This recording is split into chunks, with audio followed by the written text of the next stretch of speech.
Hello दोस्तों, आपके अपने यूट्यूब चैनल यूपीएससी नेट में स्वागत है। मैं तरुण गुप्ता। आज यहाँ पर एमपीपीएससी को ध्यान में रखते हुए टेस्ट सीरीज लगा रहे हैं। आज के हमारी टेस्ट सीरीज की बात करें तो आकार आईएएस की पॉलिटी के सेगमेंट की टेस्ट सीरीज जो है लग रही है। और आज की जो पॉलिटी की टेस्ट सीरीज होने वाली है बहुत ज्यादा महत्वपूर्ण रहेगी, क्योंकि पॉलिटी की टेस्ट सीरीज आपके एग्जाम में देखा जाए तो क्वेश्चन भर भर के आते हैं। तो कई सारे क्वेश्चन ऐसे होते हैं जो डायरेक्ट फैक्ट वाले क्वेश्चन होते हैं, तो इंपॉर्टेंट भी है। इसकी पीडीएफ अगर अगर आपको डाउनलोड करना है तो आप हमारे ऐप से भी डाउनलोड कर सकते हो। यूपीएससी नेट ऐप आ चुका है, डिस्क्रिप्शन में हमने लिंक दे दी है। वहाँ ऐप पर जाना है, टेस्ट सीरीज वाले सेक्शन में, वहाँ से आप टेस्ट सीरीज डाउनलोड करके प्रिंट आउट वगैरह जो है निकाल सकते हो। चलिए बिना देरी के शुरुआत करते हैं अपने आज के पहले क्वेश्चन से। थोड़ा जूम कर लेते हैं जिससे आपको जो है क्लियर दिखाई देगा। पहला क्वेश्चन यहाँ पर कहता है कि संविधान सभा के चुनाव जो है कब संपन्न हुए थे। संविधान सभा के लिए चुनाव कब संपन्न हुए थे बात की जाए तो आपका ऑप्शन रहेगा कि भारत की संविधान सभा का चुनाव जो है जुलाई 1946 में हुआ था। 1946 में, जुलाई 1946 में संविधान सभा के चुनाव जो है संपन्न हुए थे। अब इसमें देखो, अब इसमें भी अगर बात की जाए, संविधान सभा जो है कैबिनेट मिशन योजना के तहत गठित की गई थी 1946 में ही। उस चुनाव के बाद संविधान सभा की जो पहली बैठक थी, पहली बैठक जो आपकी थी वो 9 दिसंबर 1946 को गठित की गई। इसके बाद इसके बाद आप सभी को पता होगा कई सारी बैठकें हुई थी, लेकिन संविधान सभा का चुनाव जो संपन्न हुआ था जुलाई 1946 में संपन्न हुआ था। कुल सदस्य प्रारंभिक तौर पर बात की जाए तो 389 थे। प्राइमरी सेक्टर पर बात किया तो 389 थे। लेकिन जब विभाजन हो गया, जब विभाजन के होने के बाद जो है आपके सदस्यों की बात की जाए तो 299 सदस्य जो है बचे हुए थे। अब 299 जो सदस्य बचे थे वह आपके चुनाव ब्रिटिश प्रांतों से अगर बात की जाए तो ब्रिटिश प्रांतों से 296 बचे थे। वहीं बात की जाए भारतीय कांग्रेस पार्टी से इसमें 207 थे, याद रखिएगा। और आपके मुस्लिम लीग से 73 थे। और निर्दलीय एवं कुछ अन्य थे, वो आपके 16 सदस्य थे। तो इस तरीके से 299 आपके जो है सदस्य थे, ध्यान रखना है। जो चुनाव हुए थे ब्रिटिश प्रांतों से वो 296 सीटों पर चुनाव जो है किए गए थे। ठीक है, चलिए नेक्स्ट क्वेश्चन आता है। संविधान सभा में उद्देश्य प्रस्ताव पर अंतिम मतदान किस तारीख को हुआ। संविधान सभा में जो उद्देश्य प्रस्ताव पर अंतिम मतदान है वह किस तारीख को हुआ था तो 22 जनवरी 1947 को। 22 जनवरी 1947 को उद्देश्य प्रस्ताव पर अंतिम जो है आपके पंडित जवाहरलाल नेहरू के द्वारा प्रस्तुत किया गया। व्यापक विचार विमर्श हुआ और 22 जनवरी 1947 को सर्वसम्मति से इसको स्वीकार कर लिया गया था। संविधान सभा में छोटी समिति में सदन समिति एवं मुख्य आयुक्तों के प्रांतों के लिए समिति के अध्यक्ष कौन थे। तो आपके अध्यक्ष की बात करें तो बी पट्टाभी सीता रमैया थे, जो कि सदन समिति एवं मुख्य आयुक्त प्रांतों की अध्यक्ष के रूप में इनको जाना गया है। नेक्स्ट क्वेश्चन आता है, संविधान सभा में कौन सी महिला संविधान सभा की सदस्य जो है नहीं थी। विजय लक्ष्मी पंडित, कमला चौधरी, लीला राय, अरोड़ा आसिफ अली। तो अरोड़ा आसिफ अली इसकी सदस्य नहीं थी, जबकि विजय लक्ष्मी पंडित, कमला चौधरी और लीला राय संविधान सभा की महिला सदस्य के तौर पर इनको जाना जाता है। वहीं बात की जाए और भी महिलाएं थी, है ना, कई सारी महिलाएं थी। लेकिन नेक्स्ट क्वेश्चन की बात की जाए, कैबिनेट मिशन योजना के तहत 296 सीटों में से 292 सदस्यों का चयन कितने गवर्नरों के प्रांतों द्वारा किया गया था। तो आपका ऑप्शन रहेगा 11। 11 गवर्नरों के प्रांतों के द्वारा जो है क्या किया गया था, चयन जो है किया गया था, या सीटों में सदस्यों का चयन जो है किया गया था। जिसमें 11 में बात किया तो आपका मद्रास का नाम आता है। मद्रास के बाद बंबई का नाम आता है। बंबई के बाद बंगाल का नाम आता है। इसके बाद संयुक्त प्रांत का नाम आ जाता है। पंजाब का नाम आता है। बिहार का नाम आ जाता है। मध्य प्रांत का नाम आता है। असम का नाम आता है। उत्तर पश्चिमी नॉर्थ वेस्ट सीमा प्रांत का बॉर्डर का नाम आता है, सीमा पश्चिमी प्रांत वाला। सिंध का नाम आता है, ध्यान रखिएगा। और आपका अंतिम में उड़ीसा का नाम आता है। तो ये 11 गवर्नरों के प्रांतों के लिए जो है संपन्न चुनाव किए गए थे। नेक्स्ट क्वेश्चन तब बढ़ते हैं। नेक्स्ट क्वेश्चन आता है, संविधान सभा में 31 दिसंबर 1947 को सदस्यों की संख्या क्षेत्रवार प्रतिनिधित्व के संबंध में कौन सा ऑप्शन असत्य, गलत ऑप्शन कौन सा है। मध्य प्रांत एवं बरार की सदस्यों की संख्या 17 थी, ये तो करेक्ट है। ग्वालियर रियासत के सदस्यों की संख्या 4 थी, ये भी करेक्ट है। भोपाल रियासत के सदस्यों की संख्या 1 थी, ये भी करेक्ट है। इंदौर रियासत के सदस्यों की संख्या की बात करें 2 नहीं थी बल्कि 1 थी। कितना थी, 1 थी। तो ऑप्शन कहेंगे डी वाला गलत था। नेक्स्ट आता है, भारतीय संविधान के सुलेखक कौन है। भारतीय संविधान के प्रमुख सुलेखक की बात की जाए, प्रेम बिहारी नारायण रायजादा सुलेखक के रूप में जो है इनको जाना जाता है।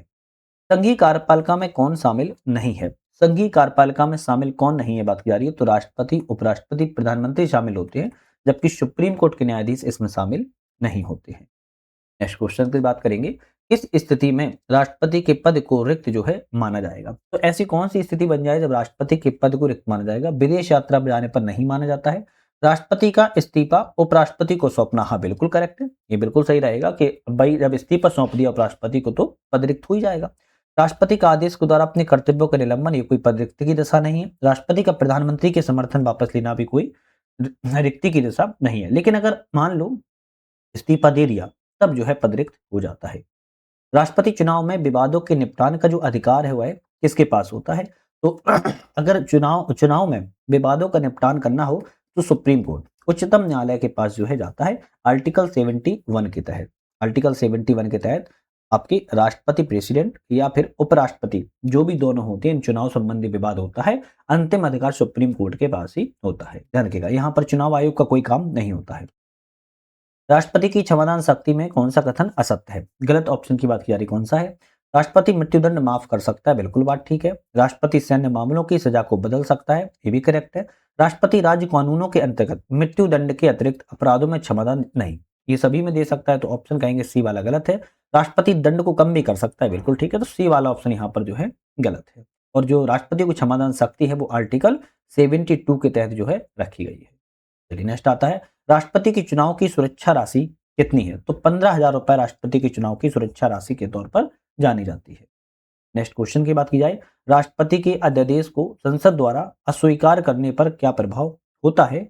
तो अगर राष्ट्रपति के द्वारा अध्यादेश को संसद द्वारा अस्वीकार कर दिया जाता है, वह तुरंत ही समाप्त हो जाता है। क्या हो जाता है? तुरंत समाप्त हो जाता है। और जो अध्यादेश राष्ट्रपति का होता है वो आर्टिकल 123 123 के तहत जो है देखने को मिलता है। राष्ट्रपति की योग्यता का उल्लेख किस अनुच्छेद में है? राष्ट्रपति की योग्यता का जो उल्लेख है आर्टिकल 58 में जो है उल्लेख मिलता है। राष्ट्रपति के 35 वर्ष की आयु हो, लोकसभा के सदस्य बनने की योग्यता रखता हो, कोई लाभ के पद पर ना हो, उच्च नैतिक और संवैधानिक स्थिति को सुनिश्चित करने वाला हो, तो वह क्या होता है? आपकी राष्ट्रपति की योग्यता होती है। 59 में क्या है? राष्ट्रपति के वेतन भत्तों के बारे में, शर्तों के बारे में बात की गई है। 60 में राष्ट्रपति क्या लेता है? शपथ के बारे में बात की गई है। और 61 में राष्ट्रपति पर महाभियोग के बारे में जो है बात की गई है, याद रखिएगा। उपराष्ट्रपति की न्यूनतम आयु कितनी है? उपराष्ट्रपति की न्यूनतम आयु और राष्ट्रपति की न्यूनतम आयु सेम है, 35 वर्ष है। बस बात वही है कि कोई लाभ का पद धारण ना करता हो, 35 वर्ष हो और राज्यसभा के सदस्य बनने की योग्यता रखता हो। उपराष्ट्रपति के चुनाव का जो निर्वाचन मंडल है वह किस अनुच्छेद में वर्णित है? तो आप कहेंगे आर्टिकल 66 में वर्णित है, अनुच्छेद 66। प्रधानमंत्री को हटाने का एकमात्र संवैधानिक तरीका क्या है? अगर प्रधानमंत्री को हटाना है तो एकमात्र तरीका क्या है? प्रधानमंत्री को हटाने का एकमात्र तरीका आर्टिकल आर्टिकल इसमें 75 के क्लोज 3 में बताया गया है। क्या माध्यम है? अविश्वास प्रस्ताव। अविश्वास प्रस्ताव अगर आ जाता है तो प्रधानमंत्री को हटाया जा सकता है। और मंत्रिपरिषद जो होती है वो सामूहिक रूप से लोकसभा के प्रति उत्तरदायी होती है, याद रखिएगा। नेक्स्ट क्वेश्चन तरफ बढ़ते हैं। नेक्स्ट क्वेश्चन आता है कि प्रधानमंत्री अपने मंत्रिपरिषद के निर्णय की जानकारी राष्ट्रपति को देगा और यह किस आर्टिकल में बात की गई है? तो आर्टिकल 78 में बताया गया है, याद रखिएगा। प्रधानमंत्री मंत्रिपरिषद की निर्णय की सभी जानकारी राष्ट्रपति को देगा, यह 78 के बारे में कहा गया है। 74 में कहा गया है कि मंत्रिपरिषद के बारे में राष्ट्रपति को सलाह और सहायता देने के लिए होगी। 75 में बताया गया है कि मंत्रियों की नियुक्ति जो है आपके राष्ट्रपति के द्वारा की जाएगी, लेकिन प्रधानमंत्री की सलाह पर। और 77 में बताया गया कि भारत सरकार की कार्य संचालन संबंधित सरकार के सभी कार्यकारी कार्रवाइयां राष्ट्रपति के नाम से की जाएगी। नेक्स्ट क्वेश्चन आता है, मंत्रिपरिषद सामूहिक उत्तरदायी किस अनुच्छेद में है? तो मंत्रिपरिषद सामूहिक उत्तरदायी की बात करें तो 75 के क्लोज 3 के तहत जो है आती है। नेक्स्ट क्वेश्चन आता है, निम्नलिखित कथनों पर विचार करें, इनमें से सत्य कथन कौन सा है? जैसे प्रधानमंत्री चाहे तो किसी भी मंत्री को हटवा सकते हैं, क्या ये सही है? बिल्कुल बात ठीक है। मंत्री को हटाने का औपचारिक आदेश राष्ट्रपति जारी करता है, ये भी कथन सही है, तो दोनों सही है, तो सी ऑप्शन करेक्ट होगा। निम्नलिखित कथनों पर विचार करना है, यहाँ पर भी कौन सा ऑप्शन करेक्ट है? जैसे बात किया है, मंत्री अपने व्यक्तिगत विभाग के लिए व्यक्तिगत रूप से उत्तरदायी होता है, बिल्कुल बात ठीक कही गई है। यह व्यक्तिगत उत्तरदायित्व संविधान में स्पष्ट लिखा नहीं, इससे स्पष्ट नहीं लिखा है, या देखिए संसदीय प्रणाली में ये आता है ना, तो आप कहेंगे ये गलत है, केवल पहला ऑप्शन सही है। नेक्स्ट आता है, भारत के महान्यायवादी की योग्यता के संदर्भ में कौन सा कथन सही है? वह सुप्रीम कोर्ट के न्यायाधीश बनने की योग्यता रखता है, वह भारत का महान्यायवादी हो सकता है, बिल्कुल ठीक है। वह संसद का सदस्य होना चाहिए, नहीं ऐसा कुछ नहीं है कि होना ही चाहिए, तो ये गलत है। आर्टिकल महान्यायवादी की बात करें तो 76 के तहत जो है आर्टिकल है, केवल ऑप्शन एक वाला यहाँ पर भी आपका सही है। नेक्स्ट क्वेश्चन बात की जा रही है, भारत के महान्यायवादी को संसद की कार्रवाई में विशेषाधिकार किस अनुच्छेद के तहत दिया गया है? तो 88 आर्टिकल 88 के अंतर्गत महान्यायवादी को विशेषाधिकार जो है मिलता है कि वह किसी भी सदन की बैठक में, संयुक्त बैठक में भाग ले सकता है, लेकिन मताधिकार नहीं कर सकता, ये याद रखना है। भारत के नवीन संसद भवन का उद्घाटन कब किया गया? देखो कितना पुराना क्वेश्चन पूछ लिया है। 28 मई 2023 को भारत की नई संसद भवन का उद्घाटन जो है किया गया है। नेक्स्ट क्वेश्चन आता है, जुलाई 2025 में राज्यसभा में कितने सदस्य मनोनीत हुए हैं? तो जुलाई 2025 में राज्यसभा में 4 सदस्यों को मनोनीत किया गया था और ये आर्टिकल 80 के तहत जो है नामित की जाती है ना? आर्टिकल 80 के तहत नामित की जाते हैं। 4 व्यक्तियों की बात करें तो हर्षवर्धन, उज्ज्वल, मीनाक्षी और सीसरा नंदन मास्टर, ये 4 व्यक्ति राज्यसभा में मनोनीत जो है राष्ट्रपति के द्वारा किए गए थे। नेक्स्ट क्वेश्चन की बात कर लें, शून्यकाल पहली बार संसदीय कार्रवाई में कब आरंभ किया गया? तो शून्यकाल है ना, जीरो हावर की बात की जा रही है कि जीरो हावर पहली बार कब आपका आया था संसदीय कार्रवाई में? तो 1962 1962 में शून्यकाल को पहली बार, भारत चीन जब युद्ध चल रहा था उसी दरमियान इसको अनौपचारिक रूप से जो है प्रक्रिया को बनाया गया था। लोकसभा भंग करने की शक्ति किसके पास है? लोकसभा को अगर भंग करना हो तो किसके पास शक्ति है? आप कहेंगे राष्ट्रपति के पास शक्ति है। धन विधेयक पर राज्यसभा कितने दिन पर तक विचार कर सकती है? कोई मनी बिल है, कौन सा बिल है? मनी बिल है। और मनी बिल पर की बात की जा रही है कि भाई मनी बिल पर राज्यसभा कितने दिन तक विचार कर सकती है? केवल 14 दिनों तक विचार कर सकती है, या तो उसको विधेयक में संशोधन करके या विधेयक को उसी तरह वापस लौटाना होता है, और नहीं लौटाएगा तो यह पारित मान लिया जाएगा। वित्तीय अधिकार के बारे में यहाँ पर पूछ रहा है कौन सा असंगत है, मतलब कि असंगत मतलब गलत ऑप्शन कौन सा है? जैसे आर्टिकल 112 में बताया गया है वार्षिक वित्तीय विवरण, मतलब कि बजट के बारे में बात की गई, ये करेक्ट लिखा है। अनुच्छेद 113 में मांगों पर अनुदान के बारे में बात है, करेक्ट है। अनुच्छेद 117 के क्लोज 1 में धन विधेयक की प्रस्तुति के बारे में, करेक्ट है। अनुच्छेद 266 में आकस्मिक निधि नहीं, आकस्मिक निधि नहीं है। आकस्मिक निधि की बात किया तो आर्टिकल आपकी 267 के अंतर्गत आती है, ना कि आपके 266 के अंतर्गत। तो ऑप्शन यहाँ पर जो कौन सा हो जाएगा? आपका डी ऑप्शन गलत है। आकस्मिकता निधि, इमरजेंसी जो फंड होता है वो 267 के अंतर्गत आता है। असुमलित पहचानिए, मतलब कि एक ऑप्शन यहाँ पर गलत है, पहचानना है। जैसे लोक लेखा समिति जो होती है उसमें 22 सदस्य होते हैं, करेक्ट है। प्राक्कलन समिति में 30 सदस्य होते हैं, बिल्कुल ठीक है। सार्वजनिक उपक्रम समिति में 22 सदस्य होते हैं, जिसमें 15 लोकसभा से और 7 राज्यसभा से, बिल्कुल ठीक है। नियम समिति केवल राज्यसभा अध्यक्ष होते हैं। नियम समिति में सभापति जो होता है वो लोकसभा का अध्यक्ष के मामले में होता है, राज्यसभा के सभापति जो है नहीं होते हैं। तो यहाँ पर आप कहेंगे लोकसभा के होंगे, ना कि राज्यसभा के, तो डी ऑप्शन यहाँ पर असंगत है। नेक्स्ट आता है, कौन सा प्रावधान केवल नागरिकों के लिए मौलिक अधिकार सुनिश्चित करता है? केवल नागरिकों के लिए, तो आर्टिकल 15 की यहाँ बात की जाए, आर्टिकल 15 की बात की जाए, क्या कहता है? नागरिकों, किसी राज्य के किसी भी नागरिक के विरुद्ध केवल धर्म, मूलवंश, जाति, लिंग, जन्मस्थान के आधार पर कोई भेदभाव नहीं किया जाएगा।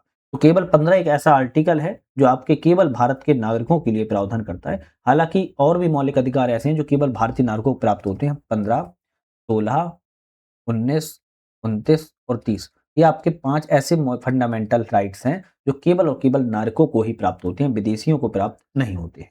अनिवार्य सेवा को किस परिस्थिति में अनुच्छेद 23 का उल्लंघन नहीं माना जाता है? आपदा प्रबंधन की अगर स्थिति आ जाती है तो अनिवार्य सेवा को जो है उल्लंघन नहीं माना जाएगा। अल्पसंख्यक शिक्षण संस्थानों के प्रबंधन का जो अधिकार है वो किस आर्टिकल के तहत आता है? आर्टिकल 30 के तहत। आर्टिकल जो 30 है उसमें अल्पसंख्यकों के शिक्षण संस्थानों के प्रबंधन का अधिकार जो है बात सामने आती है। चलिए नेक्स्ट क्वेश्चन की तरफ बढ़ते हैं। नेक्स्ट क्वेश्चन है, एक तरफ सम्मिलित करना है, केस है, और दूसरी तरफ क्या है? सिद्धांत की स्थापना है, ठीक है। और यहाँ पर बात की गई है कौन सा सही है। तो मेनका गांधी केस की बात किया है तो मनमानी के विरुद्ध नियोजित प्रक्रिया से संबंधित है। केशवानंद भारती केस की बात की जाए तो मूल संरचना के सिद्धांत से संबंधित है। मिनर्वा मिल्स केस की बात किया तो मौलिक अधिकार और निर्दिष्ट तत्व के समन्वय से संबंधित है। रोमेश थापर केस की बात करें तो प्रेस की स्वतंत्रता से संबंधित है। तो इस तरीके से आप इनको याद कर लीजिए। नेक्स्ट आता है, कौन सा अधिकार मौलिक अधिकार नहीं है? इन चारों में मौलिक अधिकार की बात की जा रही है, कौन सा नहीं है? तो समानता का अधिकार आपका मौलिक अधिकार है, स्वतंत्रता का अधिकार ही मौलिक अधिकार है, शोषण के विरुद्ध अधिकार भी मौलिक अधिकार है, संपत्ति का अधिकार आपका मौलिक अधिकार नहीं है, क्योंकि संपत्ति का अधिकार अब आपका आर्टिकल 301 के तहत जो है अब रख दिया गया है। ठीक है, चलिए नेक्स्ट आता है कि नीति निर्देशक तत्वों के बारे में कौन सा ऑप्शन असत्य है, मतलब गलत यहाँ पर नीति निर्देशक तत्वों के बारे में कौन सा है? नीति निर्देशक तत्वों को डीपीएसपी को आयरलैंड के संविधान से लिया गया है, करेक्ट है। इसका उल्लंघन होने पर न्यायालय में सीधे याचिका दायर नहीं की जा सकती है, ये भी ठीक है। ये मौलिक अधिकारों पर सर्वोच्चता रखते हैं, ये भी करेक्ट है। मिनर्वा मिल्स केस 1980 में इन्हें बेसिक स्ट्रक्चर का हिस्सा माना गया है, नहीं। ये आपका सही है, जबकि यहाँ पर मौलिक अधिकारों को सर्वोच्चता रखते हैं, ये गलत है। तो ऑप्शन जो है डी वाला, सी वाला यहाँ पर जो है गलत है, क्योंकि नीति निरंकुश जो है मौलिक अधिकारों पर सर्वोच्चता जो है नहीं रखते हैं, याद रखिएगा। तो ए, बी, डी सही है, जबकि सी ऑप्शन यहाँ पर आपका जो है गलत है। नेक्स्ट आता है, कौन सा अनुच्छेद गांधीवादी सिद्धांतों पर आधारित नहीं है? गांधीवादी सिद्धांतों पर आधारित नहीं है बात की जा रही है, आर्टिकल 40, आर्टिकल 43 और आर्टिकल 47 गांधीवादी अधिकारों पर आते हैं। जैसे 40 में बात किया तो ग्राम पंचायत के बारे में बात की गई है ना, ग्राम पंचायत के बारे में बात की जाती है। वहीं 40 अगर 3 में बात की जाए तो आपकी 43 में कुटीर उद्योग के बारे में बात की जाती है। 47 में अगर बात किया तो नशीले पदार्थों के प्रतिबंध पर जो है बात यहाँ पर की जाती है। वहीं अगर बात किया 47 में, तो 44 में बात की जाए तो 44 में यूजीसी समान नागरिक संहिता के बारे में बात की जाती है, तो यह गांधीवादी सिद्धांतों पर आधारित नहीं है। समान काम के लिए समान वेतन का प्रावधान किस अनुच्छेद में है? तो आर्टिकल 39 के घ, है ना? 39 के घ में जो है आपके समान कार्य के लिए समान वेतन का प्रावधान किया गया है। नेक्स्ट क्वेश्चन आता है, कथन 1 और कथन 2 है, यहाँ पर कौन सा ऑप्शन सही है इसकी बात की जा रही है। जैसे मौलिक कर्तव्य नागरिकों के नैतिक संवैधानिक दायित्व को परिभाषित करते हैं, बिल्कुल ठीक बात की जा रही है। कथन 2 कहता है, संविधान कहता है कि इन कर्तव्यों के पालन एवं उल्लंघन पर विधिक दंड अनिवार्य नहीं बताया गया है। तो पहला ऑप्शन यहाँ पर सही है, जबकि दूसरा ऑप्शन यहाँ पर असत्य है, बी ऑप्शन पर हम टिक करेंगे। नेक्स्ट आता है, सार्वजनिक संपत्ति की रक्षा के लिए किस मौलिक कर्तव्य अनुच्छेद के अंतर्गत आता है? मौलिक कर्तव्य के किस आर्टिकल में सार्वजनिक संपत्ति की रक्षा की बात की गई है? आर्टिकल 51 के क्लोज का के झा के अंतर्गत आती है। ऑप्शन आपका यहाँ पर डी वाला सही हो जाएगा, याद रखिएगा। नेक्स्ट आता है, मौलिक कर्तव्यों के बारे में कौन सा ऑप्शन असत्य, मतलब कि गलत ऑप्शन कौन सा है? बर्मा संधि का संबंध मौलिक कर्तव्य से है, बिल्कुल ठीक है। मौलिक कर्तव्य पूर्व सोवियत संघ मतलब कि यूएसएसआर से लिए गए थे, करेक्ट है। मौलिक कर्तव्य के गठित सरदार स्वर्ण सिंह समिति ने 8 मौलिक कर्तव्यों का सुझाव जो है दिया था, ये भी ठीक है। मौलिक कर्तव्यों में राष्ट्रीय के शब्द का उल्लेख है, नहीं, मौलिक कर्तव्य में राष्ट्रीय के शब्द का उल्लेख नहीं है, डी ऑप्शन आपका यहाँ पर गलत है। ठीक है, चलिए नेक्स्ट आता है, सुप्रीम कोर्ट का उपचारात्मक याचिका सिद्धांत किस मामले से जुड़ा है? सुप्रीम कोर्ट का उपचारात्मक याचिका सिद्धांत की बात की जाए तो रूपा अशोक हुरा बनाम अशोक हुरा से जुड़ा हुआ है, बी ऑप्शन यहाँ पर करेक्ट है ना? बी ऑप्शन करेक्ट है। इस मामले में थोड़ा सा आपने पढ़ा हुआ तो याद आ गया होगा। सुप्रीम कोर्ट का किस प्रकार का अधिकार क्षेत्र राज्यों के बीच विवाद से संबंधित है? तो विशिष्ट मूल अधिकार क्षेत्र जो होता है वो सुप्रीम कोर्ट के अधिकार क्षेत्र में विवाद से संबंधित देखने को मिलता है। नेक्स्ट आता है, सुप्रीम कोर्ट के किन मामलों में सीधे विशेष अनुमति याचिका स्वीकार कर सकता है? सीधे विचार कर सकता है तो किसी भी न्यायालय या अधिकरण के आदेश के विरुद्ध जो है आपके डायरेक्ट सुप्रीम कोर्ट में आप जो है जा सकते हो। भारत के 53वें मुख्य न्यायाधीश ने कब शपथ ग्रहण की है? तो 53वें मुख्य न्यायाधीश के रूप में भारत में 24 नवंबर 2025 को जो है आपके 53वें मुख्य न्यायाधीश के रूप में शपथ ग्रहण की गई थी, न्यायमूर्ति सूर्यकांत के द्वारा। कौन थे? सूर्यकांत के द्वारा शपथ ग्रहण को किया गया था। नेक्स्ट क्वेश्चन की बात कर लेते हैं, निम्नलिखित में से कौन सी सबसे पहली वकील हैं जिनकी सीधे उच्चतम न्यायालय के न्यायाधीशों के रूप में नियुक्त किया गया था? तो ऐसी कौन सी सबसे पहली महिला वकील है जिनको सीधे उच्चतम न्यायालय के न्यायाधीश के रूप में नियुक्त किया गया था? इंदु मल्होत्रा हैं। कौन है? इंदु मल्होत्रा हैं। सुप्रीम कोर्ट का गठन आधिकारिक रूप से कब किया गया? भाई सुप्रीम कोर्ट के गठन की बात की जा रही है, आधिकारिक रूप से कब किया गया है? तो सुप्रीम कोर्ट का गठन 1950 में, कब? 1950 में 28 जनवरी 1950 को, अगर प्रॉपर याद करना हो 28 जनवरी 1950 को आधिकारिक रूप से गठन जो है किया गया था। आर्टिकल 144 के तहत 124 के तहत 124 के तहत इसका गठन किया गया है। सुप्रीम कोर्ट के बारे में कौन सा ऑप्शन अशुभलित मतलब गलत ऑप्शन कौन सा है? प्रथम मुख्य न्यायाधीश की बात करें तो हीरालाल जी कानिया थे, करेक्ट है। सबसे लंबे समय तक मुख्य न्यायाधीश बाई वी चंद्रचूड़ रहे हैं, करेक्ट है। सबसे कम समय तक मुख्य न्यायाधीश की बात पट्टाभिषेक नहीं। भारत के सबसे कम समय तक रहने वाले जो है कमल नारायण सिंह है। क्या नाम है? कमल नारायण सिंह। ये सबसे कम समय तक इनका कार्यकाल रहा है, तो सी ऑप्शन गलत है, क्योंकि इनका कार्यकाल केवल 17 दिनों तक का रहा था, याद रखिएगा। प्रथम महिला न्यायाधीश फातिमा बीबी थी, ये भी ऑप्शन सही है। कौन सा अनुच्छेद हाईकोर्ट के अधीनस्थ न्यायालयों पर सुप्रीडेंट की शक्ति देता है? तो आप कहेंगे आर्टिकल 227, आर्टिकल 227 के तहत यह आता है। न्यायिक समीक्षा भारत में कहाँ से उद्भूत सिद्धांत है? न्यायिक समीक्षा भारत से जो है अमेरिकन मॉडल से ली गई है। कहाँ से? न्यायिक समीक्षा अमेरिकन मॉडल से ग्रहण की गई है, याद रखिएगा। 50 क्वेश्चन लगा लिए, अभी 50 क्वेश्चन और बाकी हैं। जल्दी चैनल पर नए हो, सब्सक्राइब लाइक शेयर करके बेल आइकन प्रेस कर लो, जिससे कि मुझे अच्छा लगता है, मोटिवेशन मिलता है। साथ में आपके ग्रुप्स में ऐड हो गए तो शेयर वगैरह कर दिया कीजिए। ऐप आ गया है यूपीएससी नेट, इस ऐप को डाउनलोड करने के लिए हमने डिस्क्रिप्शन में लिंक दे दिए, वहां से डाउनलोड कर लेना, या फिर आप लोग सर्च भी कर सकते हो प्ले स्टोर पर यूपीएससी नेट। उससे डाउनलोड कर सकते हो। सेकंड चीज़ यहाँ पर टेस्ट सीरीज हो गया, मल्टीपल कोर्सेज हो गया, लॉन्च हो चुके हैं, ज्वाइन कर सकते हो। भारतीय संविधान में मौलिक अधिकारों में संशोधन संसद द्वारा किया जा सकता है। यह सिद्धांत किस संशोधन के द्वारा स्थापित किया गया है? यह संशोधन जो है, मौलिक अधिकारों में संशोधन जो है संसद द्वारा किया जा सकता है और यह जो है आपका किसमें 24 संविधान संशोधन के द्वारा स्थापित किया गया था।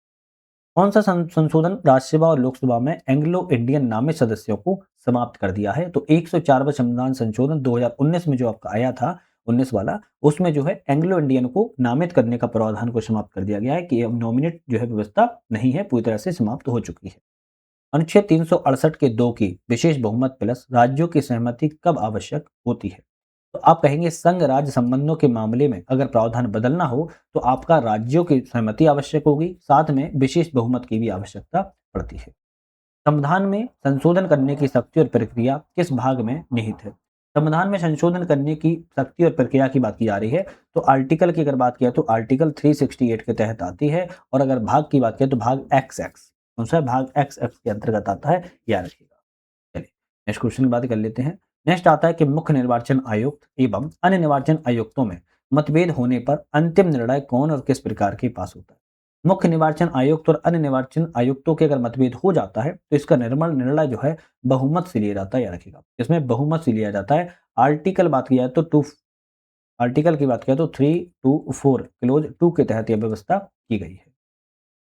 नेक्स्ट क्वेश्चन आता है, यहाँ पर एक तरफ आयोग है, दूसरी तरफ संबंधित अनुच्छेद है और यहाँ पर पूछा है कौन सा सही है। तो सही ऑप्शन की बात किया तो संघ लोक सेवा आयोग की बात की जाए, संघ लोक सेवा आयोग की बात की तो आर्टिकल यह 315 में है। किसमें? 315 में, तो गलत है। वित्त आयोग की बात की जाए अगर तो वित्त आयोग की बात किया तो आर्टिकल 279 में नहीं बल्कि 280 में है, तो ये भी ऑप्शन गलत है। राष्ट्रीय पिछड़ा वर्ग आयोग की बात की जाए तो आपका आर्टिकल 338 खा में है, बिल्कुल सही है। और राष्ट्रीय अनुसूचित जनजाति आयोग की बात अगर की जाए तो केवल 338 में नहीं है, ध्यान रखिएगा, एक का के तहत जो है आता है। ऑप्शन जो है ये भी आपका गलत है, ये गलत है, ये गलत है। केवल ऑप्शन सही जो है आपका सी वाला था। नेक्स्ट आता है नीति आयोग के बारे में कौन सा कथन सही है? नीति आयोग के बारे में कौन सा कथन सही है? नीति आयोग की जो स्थापना है वो जनवरी 2015 में की गई थी, बिल्कुल ठीक है।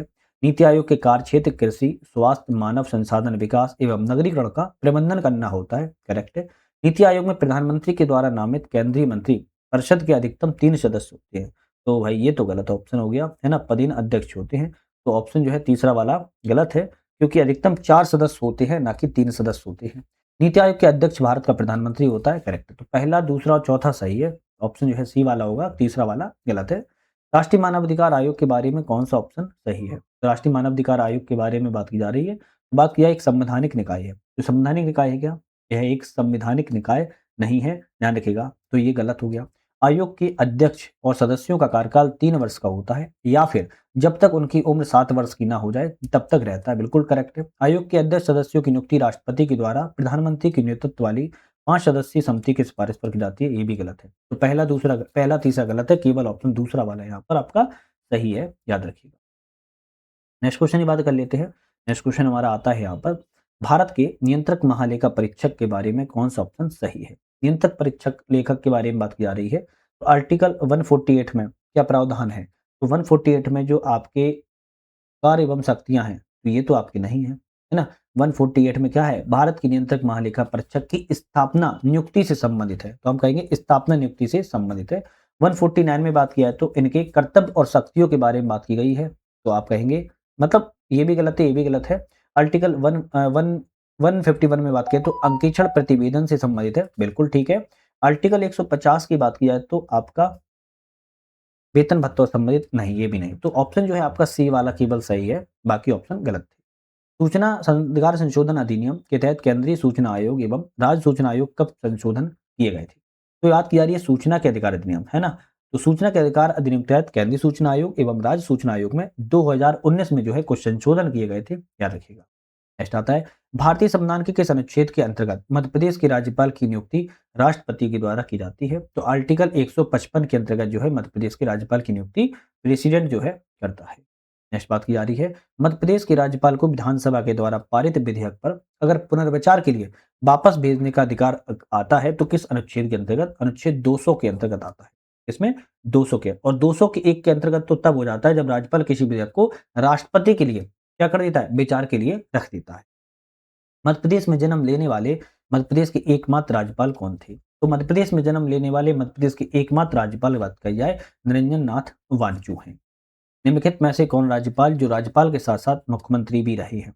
राज्यपाल के साथ साथ मुख्यमंत्री भी रहे, एक तो आपके केसी रेड्डी हैं, दूसरे आपके राम नरेश यादव हैं, तीसरे आपकी आनंदीबेन पटेल हैं। रामेश्वर ठाकुर का ऐसा संबंध नहीं है, तो 1, 3, 4 आपका डी ऑप्शन करेक्ट है, जो राज्यपाल के साथ साथ मुख्यमंत्री भी रहे हैं। मध्य प्रदेश के एकमात्र राज्यपाल जो लोकसभा के अध्यक्ष भी रहे, तो एकमात्र ऐसे कौन से राज्यपाल हैं जो लोकसभा के अध्यक्ष रहे हैं? बलराम जाखड़। कौन है? बलराम जाखड़ है, याद रखिएगा। चलिए, नेक्स्ट क्वेश्चन आता है, निम्नलिखित में से कौन सा मुख्यमंत्री की शक्तियों के संबंध में सही नहीं है, मतलब कि गलत है? तो मुख्यमंत्रियों की शक्तियों के बारे में कौन सा ऑप्शन गलत है? मंत्रियों की नियुक्ति राज्यपाल को सलाह देना है, बिल्कुल ठीक है। मंत्रियों को विभागों का वितरण करना है, ये भी ठीक है। विधानसभा भंग करने का आदेश नहीं, विधानसभा भंग करने का आदेश नहीं दे सकता है। मंत्रिपरिषद की बैठकों की अध्यक्षता करता है। तो आप कहेंगे ऑप्शन जो है सी वाला यहाँ पर क्या है, गलत है। राज्य के मंत्रियों की पद एवं गोपनीयता की शपथ दिलाने का उल्लेख किस अनुच्छेद में है? तो गोपनीयता के संबंध में पद और गोपनीयता की शपथ दिलाने का राज्य के मंत्रियों के बारे में बात जारी किस आर्टिकल में है? 164 के क्लोज 3 के अंतर्गत जो है रखी गई है। नेक्स्ट आता है, मध्य प्रदेश के किस मुख्यमंत्री ने अपनी आत्मकथा लिविंग एन एरा लिखी है? लिविंग एन एरा किसके द्वारा? पंडित द्वारका प्रसाद मिश्रा के द्वारा लिखी गई है। मध्य प्रदेश के मुख्यमंत्री प्रकाश चंद्र सेठी का जन्म किस राज्य में हुआ? प्रकाश चंद्र सेठी का जन्म की बात किया तो राजस्थान राज्य में हुआ है। नेक्स्ट आता है, मध्य प्रदेश के निम्नलिखित में किन मुख्यमंत्रियों के विरुद्ध अविश्वास प्रस्ताव नहीं लाया गया? तो इनमें से ऐसे कौन से मुख्यमंत्री हैं जिनके विरुद्ध अविश्वास प्रस्ताव नहीं लाया गया है? तो बाबूलाल गौर। बाबूलाल एक ऐसे व्यक्ति है जिनके विरुद्ध अविश्वास प्रस्ताव नहीं लाया गया, जबकि अर्जुन सिंह, मोतीलाल वोरा और दिग्विजय सिंह के बीच में अविश्वास प्रस्ताव लाया गया है। मध्य प्रदेश के मुख्यमंत्री अर्जुन सिंह कहाँ के राज्यपाल थे? तो आप कहेंगे पंजाब के राज्यपाल ये रह चुके थे। शिवराज सिंह चौहान मुख्यमंत्री के पद पर कितनी बार नियुक्त किए गए हैं? तो 4 बार ये नियुक्त किए गए हैं। अगर इनके टाइम पीरियड की बात करें तो पहली बार 2005 से लेके 2008 के बीच में, इसके बाद 2008 से लेके 2013 के बीच में, इसके बाद 2013 से लेके 2018 के बीच में और 2018 से क्या 2020 से लेके आपके 2023 के बीच में। तो 4 बार शिवराज सिंह चौहान मुख्यमंत्री के पद पर रहने वाले व्यक्ति हैं। मध्य प्रदेश विधानसभा सीट के लिए किन जिलों की संपूर्ण सीट एसटी कोटे के लिए रिजर्व है? तो किन क्षेत्रों की है? तो एक तो झाबुआ की है, दूसरा बड़वानी की है, चौथा आपकी डिंडोरी की है। तो झाबुआ, बड़वानी, डिंडोरी ये 3 ऐसे जिले हैं जहां विधानसभा सीट एसटी के लिए संपूर्ण सीट जो है रिजर्व करनी रखी गई है। तो ऑप्शन यहाँ पर आपका सी वाला करेक्ट है। चलिए, नेक्स्ट क्वेश्चन की बात कर लेते हैं। नेक्स्ट क्वेश्चन हमारा यहाँ पर आता है कि मध्य प्रदेश के नए विधानसभा भवन इंदिरा गांधी विधानसभा भवन जिसके वास्तुकाल चार्ल्स कोरिया थे, इसका उद्घाटन किस वर्ष किया गया था? 1996 किया गया, 1996 को जो है किया गया था, 3 अगस्त 1996 को। 3 अगस्त 1996 को इंदिरा गांधी विधानसभा भवन के वास्तुकाल चार्ल्स कोरिया थे, इसका उद्घाटन किया गया था। राज्य विधानसभाओं की सदस्य संख्या से संबंधित प्रावधान किस आर्टिकल में है? राज्य विधानसभाओं की सदस्य संख्या संबंधी प्रावधान आपके आर्टिकल बात किया तो आर्टिकल 170 में आते हैं, सी ऑप्शन करेक्ट है। नेक्स्ट आता है, मध्य प्रदेश के प्रथम विधानसभा अध्यक्ष पंडित कुंजीलाल दुबे विधानसभा अध्यक्ष कितनी बार नियुक्त किए गए? तो मध्य प्रदेश के प्रथम विधानसभा अध्यक्ष हैं पंडित कुंजीलाल दुबे। विधानसभा अध्यक्ष कितनी बार नियुक्त किए गए हैं? तो 3 बार इनको जो है चुना गया है, 3 बार, 1956 से 57, 57 से 62, 62 से 67। मध्य प्रदेश विधानसभा के उपाध्यक्ष कौन नहीं थे? तो इनमें से बात किया, विष्णु विनायक सरवटे उपाध्यक्ष रह चुके हैं, आनंद सदाशिव पटवर्धन भी रह चुके हैं, राजेंद्र सिंह भी रह चुके हैं, जबकि कृष्णपाल सिंह की बात करें तो मध्य प्रदेश विधानसभा के उपाध्यक्ष जो है नहीं रहे। नेक्स्ट क्वेश्चन की बात कर लेते हैं। नेक्स्ट आता है, मध्य प्रदेश विधानसभा में प्रोटेम स्पीकर के पद पर श्रीमती जमुना देवी कितनी बार पद ग्रहण किया है?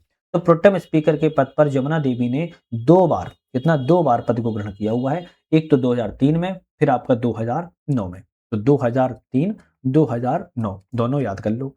मध्य प्रदेश की पहली विधानसभा कार्यकाल कब से कब तक था? तो पहली विधानसभा कार्यकाल 1 नवंबर 1956 से लेकर मार्च 1957 तक था, डी ऑप्शन सही है। पंडित रविशंकर शुक्ला इसके पहले मुख्यमंत्री थे। प्रोटेम स्पीकर काशी प्रसाद पांडे थे। चलिए, मध्य प्रदेश की 16वीं विधानसभा में विधानसभा नेता प्रतिपक्ष कौन है, मतलब कि विपक्ष का नेता कौन है? तो आप कहेंगे उमंग सिंघार। श्री उमंग सिंघार जो है 16वीं विधानसभा में विपक्ष के नेता के तौर पर जाने जाते हैं। मध्य प्रदेश 16वीं विधानसभा में कितनी महिला सदस्य निर्वाचित की गई हैं? तो आप कहेंगे 27 महिलाओं का निर्वाचन जो है किया गया है। तो कांग्रेस पार्टी की महिला विधायकों की संख्या की बात किया इसमें 6 है। कांग्रेस की पार्टी की महिला संख्या की बात किया तो 6 है, टोटल आपका 27 है, जिसमें से भारतीय जनता पार्टी से 21 हो जाती है। बीजेपी से अगर बात किया तो 21 है, तो टोटल 27 हो गई। राज्य पुनर्गठन अधिनियम 1956 की किस धारा के तहत मध्य प्रदेश उच्च न्यायालय को नागपुर से जबलपुर जो है स्थानांतरित किया गया था? तो किस धारा के तहत किया गया था? 49 क्लोज 1 के तहत किया गया था। कब किया गया था? तो 1 नवंबर 1956 को। मध्य प्रदेश उच्च न्यायालय के भव्य भवन का डिजाइन किसके द्वारा किया गया था? तो हेनरी इरविन ने मध्य प्रदेश विधान उच्च न्यायालय के जो डिजाइन है वो आपका किया था। नेक्स्ट आता है मध्य प्रदेश के पहले मुख्य न्यायाधीश एम हिदायतुल्लाह भारत के किस नंबर के उपराष्ट्रपति रहे हैं? तो भारत के 6वें नंबर के उपराष्ट्रपति पद पर रहे हैं। मध्य प्रदेश हाईकोर्ट की पहली महिला जज कौन रही हैं? तो आपकी सरोजिनी सक्सेना। कौन है? सरोजिनी सक्सेना मध्य प्रदेश की पहली महिला जज चुनी गई थी। मध्य प्रदेश हाईकोर्ट में निम्नलिखित में से कौन मुख्य न्यायाधीश नहीं रहे? कौन नहीं रहे बात की जा रही है? तो ऑप्शन कहेंगे जगदीश प्रसाद शर्मा रहे, शरद अरविंद बोबड़े रहे, टील नागू रहे, जबकि दीपक मिश्रा की बात करें तो मुख्य न्यायाधीश है मध्य प्रदेश की नहीं रहे हैं, याद रखिए। इसी तरह नेक्स्ट क्वेश्चन आता है। नेक्स्ट क्वेश्चन की बात किया है, प्रावधान है और एक तरफ आपके अनुच्छेद है, कौन सा प्रावधान किस चीज से संबंधित है? जैसे बात किया है ग्राम सभा की बात किया तो आर्टिकल 243 ए से संबंधित है। फिर स्तरीय पंचायत की बात किया तो आर्टिकल 243 बी से संबंधित है। राज्य निर्वाचन आयोग की बात किया तो 243 के से संबंधित है। वित्त आयोग पंचायत की बात किया तो आर्टिकल 243 आई से संबंधित। तो ऐसे क्वेश्चन आपको एग्जाम में बहुत आते हैं, इनको याद जरूर कर लीजिएगा। नेक्स्ट क्वेश्चन की बात करेंगे, नगरीय स्थानीय निकायों से संबंधित कुछ प्रावधान। जैसे नगरपालिका गठन की बात किया तो आर्टिकल 243 क्यू में आता है। नगरपालिका की शक्तियों के बारे में बात किया है तो आपकी 243 पी में आती है। नगरपालिका की संरचना के बारे में बात किया तो 243 आर में आती है। और आपकी वार्ड समितियों की बात किया है तो 243 एस से संबंधित है, याद रखिएगा। इसी तरह नेक्स्ट क्वेश्चन आता है मध्य प्रदेश में पंचायती राज विधेयक 1993 के बारे में। एक तरफ कार है और एक तरफ समय है, कौन सा सम्मिलित सही है इसकी बात की जा रही है? तो विधेयक का लागू होना 25 जनवरी 1994 को मध्य प्रदेश में पंचायती राज विधेयक 1993। तो ये डी ऑप्शन आपका सही है, बाकी ऑप्शन यहाँ पर आपके गलत थे।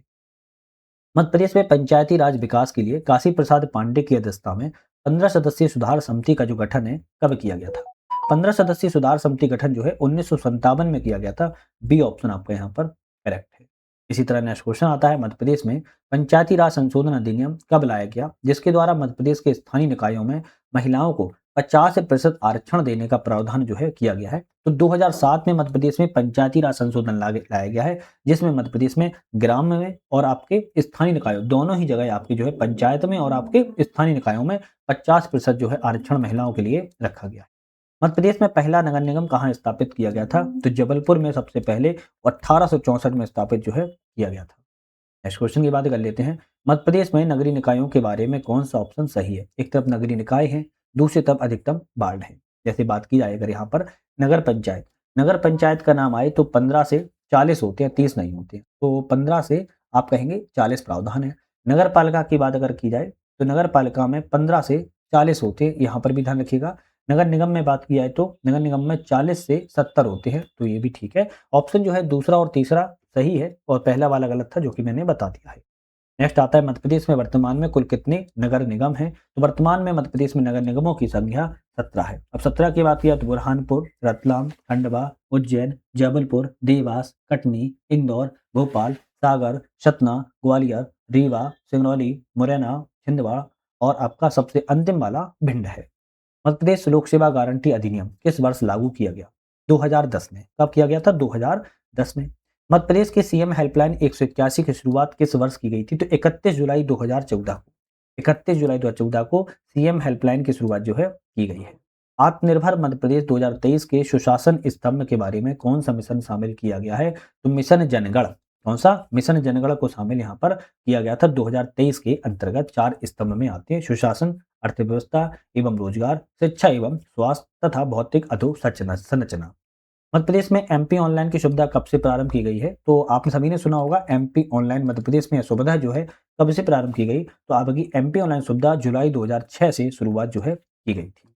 अटल बिहारी वाजपेयी सुशासन एवं नीति विश्लेषण संस्थान कहाँ पर है? तो अटल बिहारी वाजपेयी नीति विश्लेषण संस्थान की बात की जाए तो आपके वैसे तो भोपाल में यहाँ पर अगर बात की जाए, लेकिन याद रखिएगा आपकी अटल बिहारी सुशासन नीति संस्थान की बात किया तो आपकी जबलपुर है ना, जबलपुर, भोपाल इंदौर, ग्वालियर में बात किया तो भोपाल में स्थापित किया गया है और इसको 2007 में स्थापित किया गया था।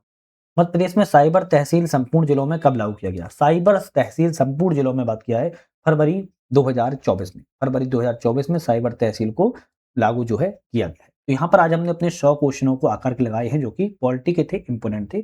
अब इसी तरह हमारी नेक्स्ट वीडियो आएगी, वो हम नेक्स्ट फिर टेस्टिस में 100 क्वेश्चनों की बात करने वाले हैं। एक दिन में 2 वीडियो आ रही हैं तो ज़रूर देखते रहिएगा क्योंकि बहुत ज़्यादा महत्वपूर्ण है। साथ में इसकी पीडीएफ वगैरह आपको डाउनलोड करना है तो यूपीएससी नेट हमारा ऐप आ चुका है, वहाँ से आप लोग पीडीएफ वगैरह डाउनलोड कर सकते हैं। इसी की पीडीएफ नहीं और भी एग्जाम्स की पीडीएफ जो है आपको सारी मिल जाती है, ऐप पे जाके आप लोग को डाउनलोड कर लेना है। आज ही समाप्त करेंगे, वीडियो पे बने रहने के लिए आप सभी का धन्यवाद।